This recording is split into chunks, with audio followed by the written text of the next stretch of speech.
बनवायला सोपं आणि खायला चविष्ट तसं पनीरची भाजी बनवतो. सगळ्यात अगोदर 2 कांदा उभे चिरून घ्यायचा आणि 2 टमॅटोसुद्धा चिरून घ्यायचा. त्याच्यानंतर कढईत गरम करायचं, त्याच्यामध्ये तेल टाकायचं, कांदा टाकून चांगला फ्राय करून घ्यायचा आणि नंतर टमॅटोसुद्धा टाकून फ्राय करून घ्यायचं. त्याच्यानंतर लसूण अद्रक टाकायचं आणि 4-5 काजू पण टाकायचं, कोथिंबीर टाकून घ्यायचं, चांगलं फ्राय करून घ्यायचं. त्याच्यानंतर 1 ग्लासभर पाणी टाकून ते शिजवायला ठेवायचं मऊसूत शिजूसर.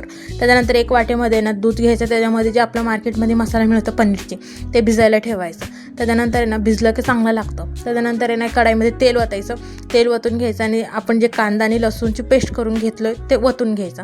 ते ओतून झालं का मग चांगलं फ्राय करून घ्यायचं. त्याच्यानंतर जे मसाल्याचं आपण भिजायला ठेवलं होतं दूधमध्ये ते सुद्धा ओतून चांगलं फ्राय करून घ्यायचं, तेल सुटसर फ्राय करून घ्यायचं. त्याच्यानंतर पाणी आपल्याला जेवढं ग्रेव्ही लागणार तेवढी पाणी टाकून घ्यायचं. पाणी टाकून झालं ना अजून तेल सुटसर शिजून घ्यायचं. शिजलं ना आपल्या घरातले मलाई असते, घरातली फ्रेश क्रीम नाही तर आपण जे मार्केटमध्ये मिळतं ते क्रीम टाकून शिजून घ्यायचं.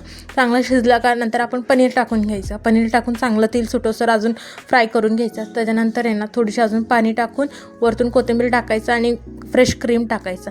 मग काय भन्नाट आपला पनीरची भाजी तयार आहे. खायला खूप छान आहे. जर तुम्हाला व्हिडिओ आवडला असेल तर लाईक करा, शेअर करा, सबस्क्राईब करा. धन्यवाद.